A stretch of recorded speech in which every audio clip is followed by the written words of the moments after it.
Hello बच्चों, चलिए आज हम नया चैप्टर चालू करेंगे शौर्य गाथा। ठीक है, ये आपका हो जाएगा लेसन 6। ठीक, पार्ट 6। लेसन 5 अपने सारे कंप्लीट हो गए हैं। उम्मीद करती हूँ आपने सारे लिख लिए होंगे और बेटा आप लोग तैयारी भी करते जा रहे होंगे, ये भी उम्मीद करती हूँ मैं। ठीक है, चलिए नेक्स्ट चैप्टर है अपना शौर्य गाथा। सबसे पहले ये लेसन है या पोयम है बेटा? पोयम है ना, कविता। ठीक, इसके राइटर, इसके कवि कौन है? महाकवि भूषण। ठीक है, महाकवि भूषण। अब यहाँ सबसे पहले हम भूषण के बारे में बात करेंगे। जब हम किसी कविता को एक्सप्लेन करते हैं या उसका कवि परिचय देखते हैं तो सबसे पहले हम क्या जानने की कोशिश करते हैं कि उस कविता के जो राइटर हैं वो किस काल के हैं, है ना। हमने सूरदास पढ़े थे, रहीम जी पढ़े थे, हमने उसमें भी यही चीज़ जानने की कोशिश किए थे कि ये जो कवि हैं ये किस काल के कवि हैं। तो आज हम भूषण के बारे में जानेंगे। तो याद कीजिए जरा, कोशिश करके देखिए भूषण किस काल के कवि हैं। सबसे पहले आप दिमाग में क्या ले आएंगे?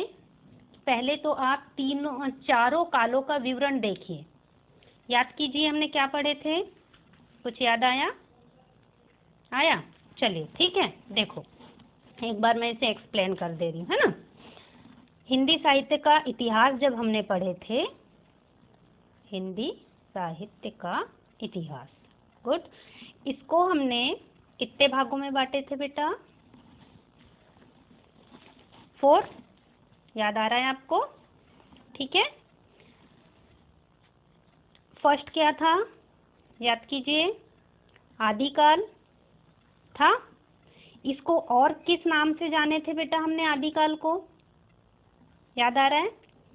वीर जाने थे, वीर गाथा काल बोले थे ना। चलिए हम यहाँ भी समय की बात नहीं करते, ठीक है। दूसरा काल कौन सा था बेटा अपना? भक्ति काल। ठीक है, भक्ति काल। इसको क्या कहा गया था? पूर्व मध्य काल। ज़्यादा अच्छा होगा आप इसे भक्ति काल याद रखें। ठीक, थर्ड कौन सा काल था? रीति काल। ठीक है, फोर्थ क्या था बेटा? याद कीजिए जल्दी। आधुनिक काल। याद आ गया सभी को? चलिए हमें यहाँ पे क्या करना है बेटा? हमें ये देखना है कि महाकवि भूषण, है ना, हम किसकी बात कर रहे हैं अभी? भूषण किस काल के कवि हैं। अब याद कीजिए जरा, किस काल के होंगे? आदिकाल के होंगे क्या? आदिकाल में हमने क्या देखे हैं कि इस काल के जो कवि होते थे वो वीर रस से भरी, यहाँ पे किस रस को ज्यादा महत्व दिया गया था? वीर रस को। वीर रस से भरी कविताएं लिखते थे। भक्ति काल के कवि क्या करते थे? किस विषय को अपना कविता का विषय बनाते थे? ईश्वर भक्ति। ठीक है, जैसे हमने पढ़े ना, सूरदास पढ़े, मीराबाई, तुलसीदास, क्लियर है। रहीमदास जो हमने अभी पढ़े इसके पहले, वो भी इसी में आ जाएंगे। ठीक, रीति काल। यहाँ पे भक्ति काल में देखिए कौन सा रस प्रधान होता था बेटा? शांत रस, है ना। मैंने आपको बताई थी कि जहाँ भी आपको शांत रस मिले वहाँ कौन सा जहाँ पर जिस कविता में भी जहाँ भी आपको कविता में ईश्वर भक्ति मिले तो वहाँ कौन सा रस होगा? शांत रस। जहाँ देशभक्ति की बात की जाए वहाँ कौन सा रस होगा? वीर रस। ठीक, बात करते हैं रीति काल की। रीति काल जो है, भक्ति काल स्वर्ण युग कहलाता है, मालूम है ना आपको? स्वर्ण युग। ठीक, हिंदी साहित्य का स्वर्ण युग कौन सा काल कहलाता है? भक्ति काल। ये याद है ना आपको? नहीं होगा तो इसे कहीं भी नोट बना के आप लिख लेना। हिंदी साहित्य का स्वर्ण युग भक्ति काल कहलाता है। ठीक, बात हम कर रहे हैं रीति काल की। रीति काल एक ऐसा समय था जब कवियों ने ये देखा कि आदिकाल से संबंधित कविताएं भी लिखी जा रही हैं, यानी कि वीर रस को संबोधित करते हुए। भक्ति काल से संबंधित भी कविताएं लिखी जा रही है। अब रीति काल में नए युग का उदय हुआ, तो इस काल के कवियों ने, सबसे पहले यहाँ ये याद रखना है कि रीति काल का सबसे प्रधान मतलब मुख्य रस कौन सा था बेटा? श्रृंगार, है ना। इसमें क्या करते थे हम? नायक और नायिका इनके मिलने या फिर बिछड़ने की बात कही जाती थी, मिलने या बिछड़ने की बात कही जाती थी। ये श्रृंगार के अंतर्गत आता था। ठीक, जब भूषण कवि ने देखा कि जो सारे कवि हैं वो सिर्फ श्रृंगार रस को ही केंद्र में रखकर कविताएं लिख रहे हैं, सभी लोगों का ध्यान जो है वो श्रृंगार रस की ही तरफ जा रहा था, मतलब नायक और नायिका मतलब हीरो हीरोइन, क्लियर, बस इन्हीं की बात कही जा रही थी। तो हमारे जो कवि हैं, कौन? भूषण, है ना। इन्होंने अन्य कवियों की लीक से हटकर कविताएं लिखी। अन्य कवियों की लीक से हटकर मतलब अन्य कवि जो श्रृंगार रस को केंद्र में रखकर कविताएं लिख रहे थे, भूषण ने क्या किए कि इनसे हटकर लिखना प्रारंभ किए। तो इन्होंने कौन सा रस बेटा? वीर रस को प्रमुख स्थान दिया। ठीक है, तो ये तो अपने को पता चल गया कि भूषण किस काल के कवि हैं। अब रीति काल के कवि हैं, लेकिन अब सवाल यहाँ ये उठता है कि रीति काल का यदि प्रधान रस श्रृंगार है तो फिर भूषण कैसे रीति काल में आ जाते, जबकि भूषण रस की कविताओं का प्रधान रस तो वीर रस हुआ, जो कि इससे मेल कहीं से भी नहीं खाता, कहीं से भी मैच नहीं करता। तब ये कि भूषण रीति काल के वे एकमात्र कवि हैं जिन्होंने वीर रस को केंद्र में रखकर कविताएं लिखी। क्लियर है? भूषण रीति काल के एकमात्र ऐसे कवि हैं जिन्हें हम अपवाद स्वरूप भी कह सकते हैं। ठीक है, अपवाद, है ना। तो भूषण रीति काल के वे अपवाद कवि हैं या ऐसे कवि हैं जिन्होंने श्रृंगार रस को महत्व न देकर वीर रस को महत्व दिया। क्लियर है? तो भूषण किस काल के कवि हो जाएंगे बेटा? रीति काल के कवि। क्लियर? इसके बाद चौथा काल है अपना आधुनिक काल, तो हम इसके बारे में चर्चा भी नहीं करेंगे क्योंकि इसमें क्या आ जाती है बेटा? पूरी विधाएं आ जाती हैं।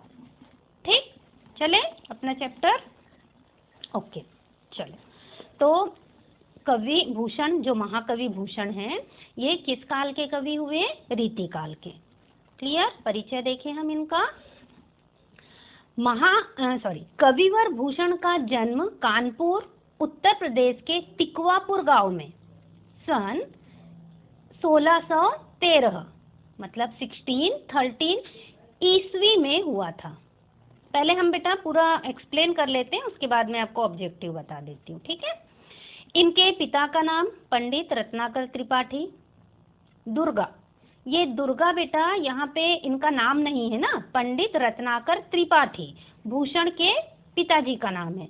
दुर्गा मतलब यहाँ पे ये है कि ये इनके जो पिता हैं पंडित रत्नाकर त्रिपाठी, ये दुर्गा माता जो भगवान है ना, देवी, उनके अन्य भक्त थे।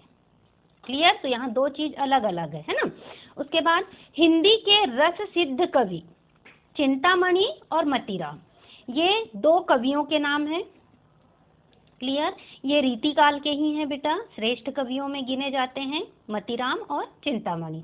लेकिन हिंदी साहित्य में ये माना जाता है कि ये जो हमारे रीति काल के श्रेष्ठ कवि हैं चिंतामणि और मतीराम, ये भूषण के भाई माने जाते हैं। अब सगे भाई नहीं है ये, है ना, इनके जो बड़े या छोटे जो मम्मी पापा होंगे उनके पुत्र हैं, तो ये उनके भाई कहे जाते हैं। क्लियर? आगे, इन्हें भूषण की उपाधि चित्रकूट के महाराजा रुद्र से प्राप्त हुई थी। चित्रकूट के महाराजा असल में उस समय राजा नरेश थे, नरेश के पुत्र हैं रुद्र, उनके द्वारा इन्हें भूषण की उपाधि मिली थी। अब इन्होंने ऐसा कौन सा काम किया होगा कि इनको भूषण की उपाधि मिली? ये इनका रियल नेम नहीं है ना, ये रियल नेम नहीं है, ये इनका निकनेम है, मतलब इनको उपाधि मिली है भूषण।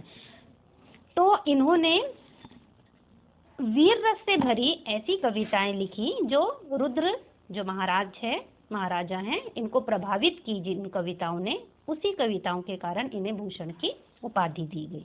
तो इनका, अब हमने आपको बताया कि भूषण उपाधि है, तो फिर इनका रियल नेम क्या हुआ? इनका रियल नेम है घनश्याम। यदि आपको क्वेश्चन आए कि भूषण का वास्तविक नाम क्या है, तो भूषण का वास्तविक नाम है घनश्याम। क्लियर? और घनश्याम मतलब भूषण को जो उपाधि है भूषण की, यह उपाधि किसके द्वारा प्राप्त हुई थी? तो चित्रकूट के महाराजा रुद्र के द्वारा। क्लियर? इनकी मृत्यु, जो कि हमको मृत्यु पे ज्यादा ध्यान नहीं देना है। ठीक, आगे। आप मध्ययुग के वीर रस के श्रेष्ठ कवि हैं। देखो, अभी हमने आपको बताया कि रीतिकाल, मध्ययुग मतलब रीतिकाल बेटा, है ना। अब रीतिकाल का, जबकि प्रमुख रस क्या था? श्रृंगार। क्लियर? श्रृंगार। लेकिन भूषण को क्या कहा गया है? देखो यहाँ, वीर रस के श्रेष्ठ कवि। क्यों? क्योंकि इन्होंने वीर रस को प्रधानता न देकर श्रृंगार रस को प्रधानता न देकर वीर रस को प्रधानता देकर इन्होंने अपनी कविताओं की रचना की। इसलिए रीतिकाल के वीर रस के जो श्रेष्ठ कवि हैं वो भूषण कहे जाते हैं। क्लियर? Got it? नेक्स्ट, आपकी कविताओं में ओज के साथ साथ राष्ट्रीयता का भी स्वर है। ओज क्या है? ये ओज कुछ याद आ रहा है? आ गया? ठीक। ओज ऐसी कविताएं जिन्हें सुनकर हमारे मन में उत्साह या उमंग जागृत हो, उमंग, जोश, ठीक, वो कहलाता है ओज। हमने ओज को कहाँ पढ़े हैं बेटा, और किस चीज में पढ़े हैं? काव्य गुण में। याद है ना? काव्य गुण के टाइप बताई हूं मैंने आपको। हिंदी साहित्य के काव्य गुण कितने प्रकार के होते हैं, ये आपको याद रखना है, क्योंकि 3। ठीक, सबसे पहला प्रसाद गुण, ये मैं सारी चीजें लिखा चुकी हूं आपको। ठीक, दूसरा ओज गुण, प्रसाद गुण, ओज गुण, और तीसरा माधुर्य गुण। ठीक है, ये 3 गुण हैं, प्रसाद गुण, ओज गुण और माधुर्य गुण। ठीक, अभी हम किसकी बात कर रहे हैं? ओज गुण की। इसमें क्या होगा? उमंग या उत्साह संचारित होगा। कहाँ? हमारे हृदय में। जैसे कि यदि हम कोई देशभक्ति कविताएं, गीत, देशभक्ति कोई सॉन्ग यदि सुनते हैं, तो हमारे भीतर ओज गुण प्रवाहित होने लगता है।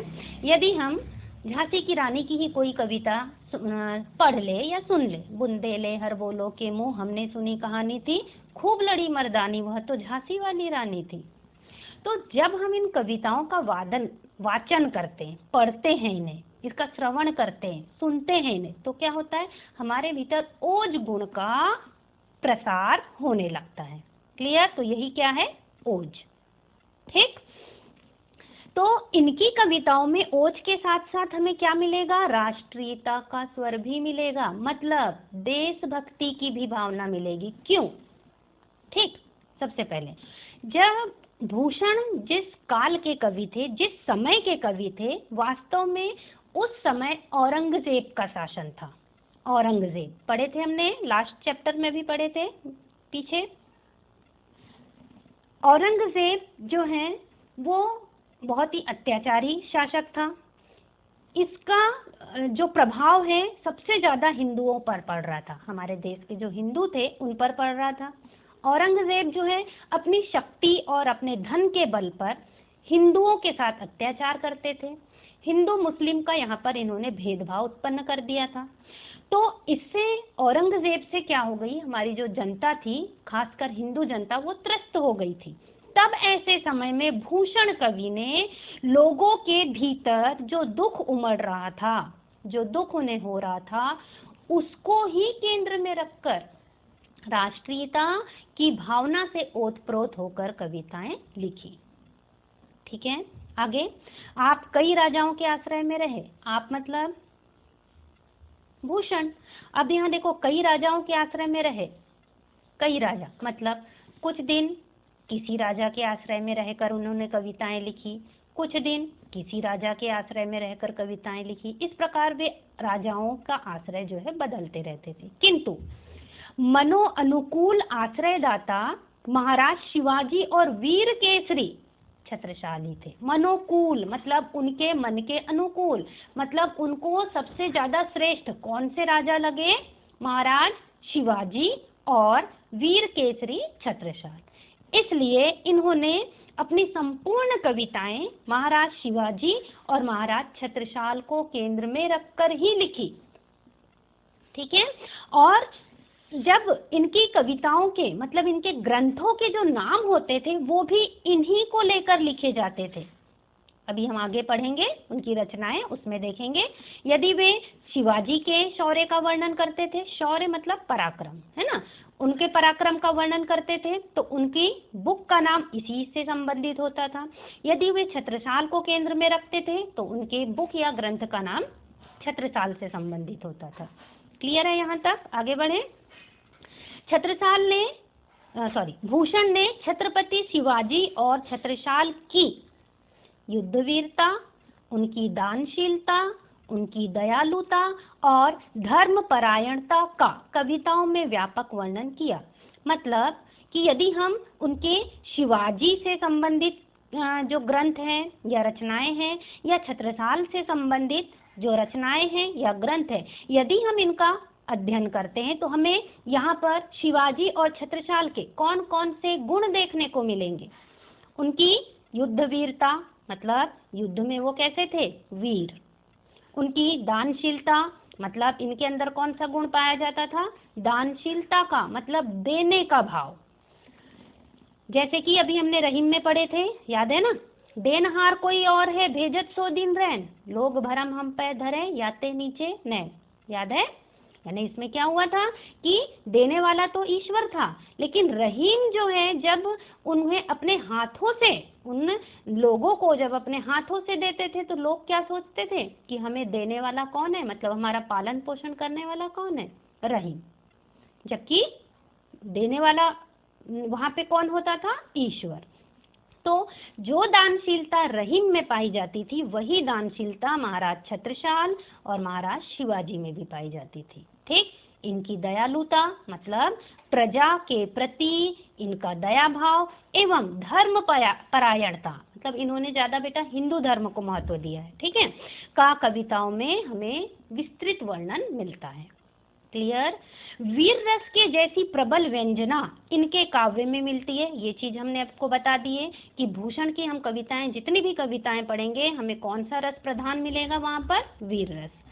वैसी हिंदी में अन्यत्र दुर्लभ है। मतलब जैसा वीर रस का सटीक उदाहरण हमें भूषण की कविताओं में मिलता है वैसा किसी अन्य कवियों में नहीं मिलता। ठीक। भूषण की विरचित 3 प्रमुख ग्रंथ उपलब्ध है। अब ये नहीं कि इन्होंने 3 ही लिखे, है ना, इनके जिनने ये जो ग्रंथ लिखे इनकी संख्या बहुत है, लेकिन मैं आपको पहले भी बताया था कि बहुत से कवियों द्वारा बहुत सी रचनाएं की गई, लेकिन प्रारंभ में क्या होता था कि उनको सहेज कर रखना बड़ा मुश्किल होता था, क्योंकि उस समय पुस्तक या कॉपी या पेन का प्रयोग नहीं किया जाता था। पत्थरों, दीवालों या फिर ताम्रपत्रों का प्रयोग किया जाता था। तो इस वजह से क्या होता था कि उन्हें सुरक्षित रखना बहुत मुश्किल होता था। तो इस कारण उनके अनेक ग्रंथ थे, लेकिन कुछ ग्रंथ ही हैं जो हमें आज पुस्तकों में मिलते हैं, जिसमें से शिवाभूषण, शिवा बावनी और छत्रसाल दशक, ये 3 सबसे महत्वपूर्ण और श्रेष्ठ ग्रंथ इनके माने जाते हैं। ठीक है। अब देखिए, हमने आपको अभी बताए थे कि भूषण, है ना, भूषण और जो छत्रसाल पर इन्होंने जितने भी ग्रंथ लिखे हैं उनके नाम भी बिल्कुल आपको एज इट इज वैसे ही मिलेंगे। जैसे कि देखो, पहला शिवाभूषण, किसका नाम छिपा है यहाँ? महाराज शिवाजी का। शिवा बावनी, इसमें किसका नाम छिपा है? महाराज शिवाजी का। छत्रसाल दशक, इसमें किसका मिल गया? छत्रसाल। तो मिल गए हमको दोनों राजा, शिवाजी भी और छत्रसाल भी। ठीक। भूषण को हिंदी साहित्य का प्रथम राष्ट्रीय कवि माना जाता है। ठीक है, भूषण को हिंदी साहित्य का प्रथम राष्ट्रीय कवि माना जाता है। अब इन्हें राष्ट्रीय कवि क्यों बोले होंगे? समझ आ गया होगा अभी तक आपको, क्योंकि इनकी जो कविताएं हैं वो राष्ट्रीयता की भावना से ओतप्रोत है, वीर रस का संचार हो रहा है, इसलिए इन्हें क्या माना गया है, राष्ट्रीय कवि। किसका? हिंदी साहित्य का प्रथम राष्ट्रीय कवि। ठीक। भूषण की कविता ब्रजभाषा में मिलेगी हमें। ठीक, भाषा ब्रजभाषा। क्यों ब्रजभाषा? क्योंकि रीति काल में कविताएं जब लिखी गई तो वहां ब्रजभाषा को ही ज्यादा महत्व दिया गया। ठीक, तो भूषण की कविताओं की भाषा भी कौन सी होगी? ब्रजभाषा। लेकिन इसके साथ ही साथ कहीं कहीं उन्होंने अरबी फारसी के शब्दों का भी निसंकोच प्रयोग किया है, क्योंकि कोई भी भाषा लिखना, जैसे कि हम हिंदी बोलते हैं तो हम क्या पूरे हिंदी शब्दों का प्रयोग करते हैं? नहीं, हम उसमें उर्दू शब्द का भी प्रयोग करते हैं, अंग्रेजी शब्दों का भी प्रयोग करते हैं। वैसे ही उन्होंने इस ब्रज भाषा में अरबी के कुछ शब्द और फारसी के भी कुछ शब्दों का प्रयोग किया है, जिससे उनकी जो भाषा है उसमें माधुर्यता आ जाती है, एक चमत्कार उत्पन्न होने लगता है। ठीक, यद्यपि ब्रज भाषा में माधुर्य होता है, माधुर्य मतलब माधुर्य गुण, कोमल। ठीक है, ब्रज भाषा में माधुर्य होता है, किंतु इनकी कविताओं में तो ओज गुण की प्रधानता है। अब देखिए ये दोनों चीज क्लियर हो गई आपको, है ना। ब्रज भाषा में माधुर्य गुण का प्रभाव होता है, लेकिन इनकी कविताओं में हमें क्या मिलेगा? ओज गुण की प्रधानता। मतलब क्या हुआ? ऑब्जेक्टिव बनाइए यहाँ। जहां भी वीर रस की कविताएं मिलेगी आपको, वहां कौन सा काव्य गुण होगा? ओज गुण। ठीक है, जितनी भी वीर रस से संबंधित कविताएं हैं उसमें माधुर्य गुण नहीं बल्कि ओज गुण होगा। क्लियर? आगे बढ़े। रीतिकालीन कवियों ने, देखो मिल गया रीतिकालीन, तो भूषण किस काल के कवि हुए? रीतिकाल के। ठीक, रीतिकालीन कवियों ने मुख्य रूप से श्रृंगार रस को ही स्वीकार किया। ये भी चीज अभी हमने आपको क्लियर कर दी कि रीति काल का मुख्य रस कौन सा है? श्रृंगार रस। इस काल के जितने भी कवि हैं इन्होंने किस रस को केंद्र में रखकर कविताएं लिखी? तो श्रृंगार रस में। लेकिन भूषण ने वीर रस को अपनी कविता का मुख्य आधार बनाया। क्लियर है? और हिंदी साहित्य में अपना एक विशिष्ट स्थान बनाया, इसलिए इन्हें क्या कहा गया है? महाकवि भूषण। ठीक है, चलिए ऑब्जेक्टिव नोट कीजिए, जरा पेंसिल पकड़ लीजिए जल्दी से। हो गया? चलिए सबसे पहला क्वेश्चन, भूषण किस काल के कवि हैं? हो गया क्लियर? रीतिकाल के। ठीक, नेक्स्ट बनाएंगे बेटा, भूषण का वास्तविक नाम खालिस्तान है। क्या नाम है? घनश्याम। क्लियर? तीसरा, महाकवि भूषण का जन्म कब और कहाँ हुआ? तो कानपुर उत्तर प्रदेश के तिकवापुर गांव में। कब? 1613 में। ठीक, अब इनके पिता का नाम खालिस्तान है, पंडित रत्नाकर त्रिपाठी। ठीक, अगला क्वेश्चन, भूषण के पिता पंडित रत्नाकर त्रिपाठी जी किस ईश्वर के अनन्य भक्त थे? तो दुर्गा माता के। हो गया? उसके बाद हिंदी साहित्य के प्रसिद्ध कवि चिंतामणि और मतीराम। तो आपको इसको कैसे बनाना है कि चिंतामणि और मतीराम किस काल के कवि हैं? तो किस काल के बेटा? रीति काल के।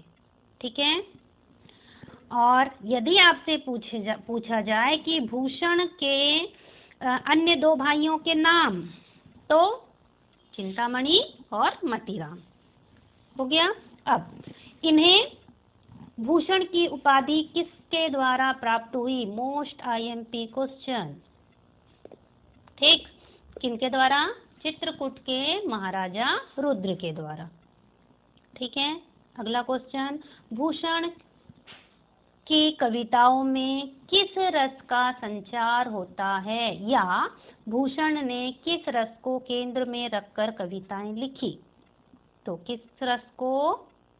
वीर रस को। ठीक, नेक्स्ट, भूषण की कविताओं में कौन सा गुण मिलता है? हिंदी साहित्य का कौन सा गुण मिलता है? तो ओज गुण। क्लियर? अगला क्वेश्चन, वीर रस में कौन सा गुण पाया जाता है? ओज गुण।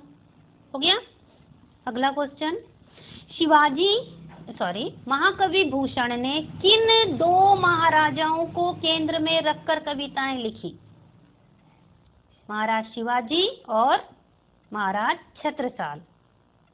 ठीक है, या आपसे पूछा जाए कि महाकवि भूषण किन राजाओं के आश्रय में रहे, तो शिवाजी और छत्रसाल। ठीक है, आगे देखें, तीसरे पैराग्राफ में आ जाइए। भूषण द्वारा रचित 3 ग्रंथों के नाम, मतलब डायरेक्ट आप लिखना रचनाएं और डैश करके शिवाभूषण, शिवा बावनी, छत्रसाल दशक।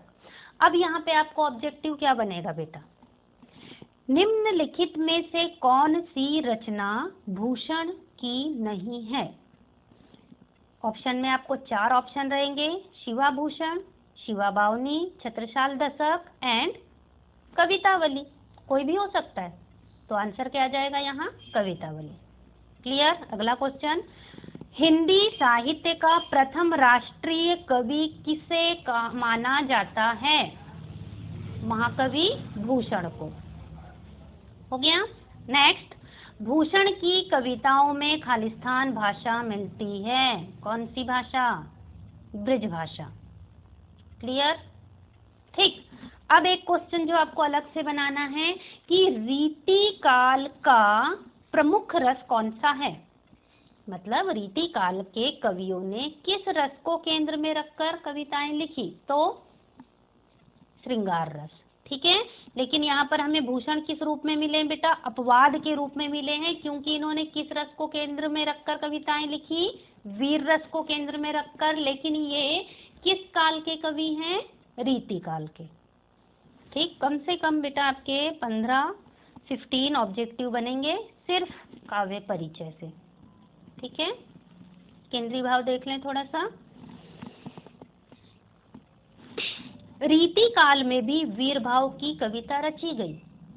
पहली लाइन देखिए, रीति काल में भी वीर भाव की कविताएं रची गई, क्योंकि रीति काल में किस भाव मतलब किस रस को लेकर कविताएं लिखी गई? श्रृंगार रस को। लेकिन हम यहाँ भी शब्द का प्रयोग कर रहे हैं। भी क्या है? एक निपात है एक।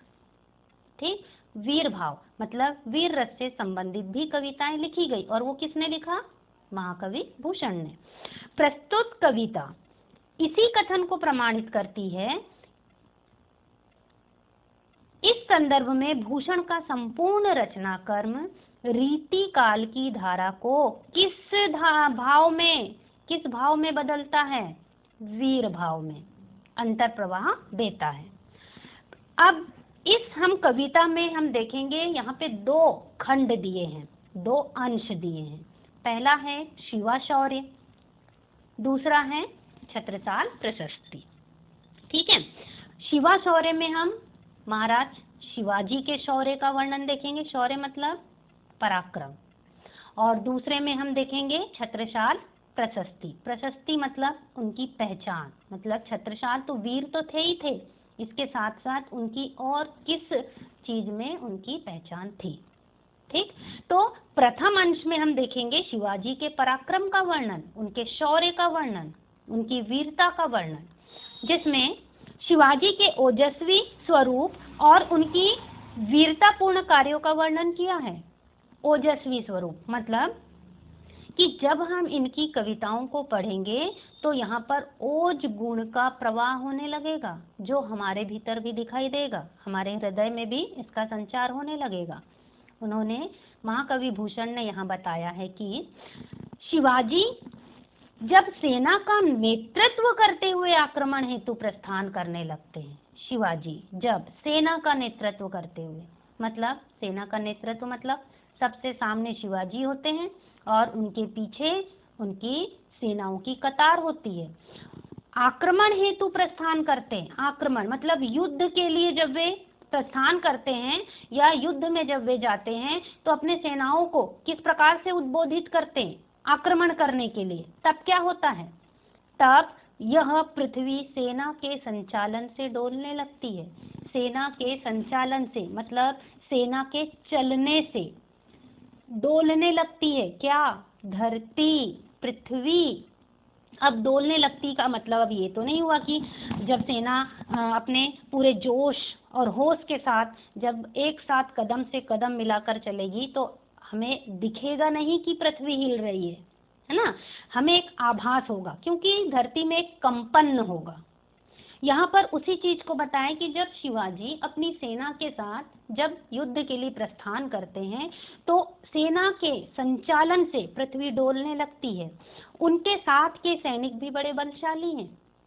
जितने ही बलशाली और जितने शक्तिशाली महाकवि भूषण हैं उतने ही बलशाली उनकी सैनिक शक्ति भी है। वे शिवाजी के पराक्रम के बाद, अभी हमने शिवाजी का देखे, अब हम इनके पराक्रम मतलब इनके शौर्य के बाद जो दूसरा अंश है उसमें देखेंगे छत्रसाल के शौर्य का वर्णन देखेंगे, जहां पर महाकवि भूषण ने छत्रसाल की तो चर्चा की है, उनके शौर्य का वर्णन तो किया ही है, साथ ही साथ उनकी तलवार की शक्ति को भी अनेक उपमाओं के माध्यम से व्यक्त किया है। उनकी तलवार, यानी हम ये बता रहे हैं कि छत्रसाल तो शक्तिशाली है ही है, साथ ही साथ उनकी तलवार भी उतनी ही शक्तिशाली है। और यहाँ पर कवि ने उनकी तलवार को अनेक उपमाओं की संज्ञा दी है, मतलब अनेक वस्तुओं से उनकी तुलना की है। आपने एक फिल्म देखे थे बेटा, कौन सी, क्या नाम है उसका, बाजीराव, जहाँ तक है ना, उसमें आपने देखे थे जब वो युद्ध करने जाते हैं तो उनकी तलवार देखे थे आपने किस प्रकार सांप के समान दिखाई गई है, एकदम पतली सी, और उनकी तलवार में भी कितना शौर्य और पराक्रम दिखाया गया जितना कि उस हीरो में था, मतलब उस बाजीराव में था उतना ही शौर्य उनकी तलवार में भी था। बिल्कुल ऐसे ही यहाँ पर हम छत्रसाल के जितने शौर्य की बात करेंगे उतने ही शौर्य की बात उनकी तलवार और उनका भाला, भाला जानते हो ना किस टाइप से होता है, जो हाथ से फेंका जाता है ना, एकदम बिल्कुल ऐसे लंबा सा, जो तीर के आकार का होता है लेकिन उससे काफी बड़ा होता है। ठीक, तो हम यहाँ पे उनके औजार मतलब उनके शस्त्र के रूप में हम तलवार और उनकी तलवार के साथ साथ हम उनके उस शस्त्र का भी यहाँ वर्णन देखेंगे जिससे उनके जो शत्रु पक्ष के जो सैनिक हैं जब वे उनसे आहत होते हैं, जब उनको चोट लगती है तो वह किस प्रकार अपनी जान बचाने के लिए एक पक्षी के समान छटपटाते हैं। ठीक, बरछी, जिसे क्या कहा गया है, बरछी, जिसे हम सिंपल रूप में भाला कहते हैं। भाला बेटा जैसे यदि आप कभी किसी भर्ती में, जैसे पुलिस वगैरह की भर्ती होती है तो उसमें एक जो ग्राउंड टेस्ट होता है उसमें भाला फेंक जैसा अब नहीं रखा जाता है ना, अब उसे गैर कानूनी घोषित कर दिया गया है क्योंकि इससे किसी को के भी आहत होने की एक घटना हो सकती है। तो उसी प्रकार का एक एक शस्त्र है जिसे बरछी कहा गया है। उनकी तीक्ष्णता के वार की यहाँ पर बात करेंगे कि किस प्रकार उनके सैनिक जब उस बरछी से चोट खाते हैं तो धरती पर गिरकर छटपटाते हैं। ठीक, इस प्रकार से कविता में शिवाजी और छत्रसाल की वीरता का वर्णन हम किस गुण के रूप में देखेंगे, ओज गुण के रूप में देखेंगे। ठीक, आगे का हम अगली इसमें पढ़ेंगे। बेटा शायद आपको याद होगा मैंने पिछले ही वीडियो में आपके इस चैप्टर की मैंने थोड़ी सी जानकारी आपको दी थी, अब मैंने आपको बताई भी थी कि बेटा इस चैप्टर को पढ़ने के पहले जब मैं समझाऊं उसके पहले आपके द्वारा ये कविता जो है इसका वाचन करना जरूरी है, आपको इसको पढ़ना जरूरी है क्योंकि जब आप इसे पढ़ेंगे, इसके जब शब्द आपके दिमाग में बैठेंगे तो जब मैं इसे आपको पढ़ाऊंगी तो आपको ये नया नहीं लगेगा। एक एक वर्ण को आपको बिल्कुल पकड़ कर, जैसे साजी चतुरंग सैन अंग में उमंगधारी, एक एक वर्ड को आपको अपने दिमाग में बैठाना है क्योंकि ये थोड़ा सा आपके लिए टफ हो जाएगा बेटा। तो यदि आप इसे पढ़ लेते हैं तो आपको इसे समझने में आसानी होगी। ठीक है, आप अब सारे ऑब्जेक्टिव बना लेंगे, मुझे अब इसका PDF नहीं भेजना पड़ेगा ना, अब आप सीख गए हो कैसे बनाना है। ठीक है, चलिए नेक्स्ट टाइम देखेंगे हम। ओके, थैंक यू बेटा।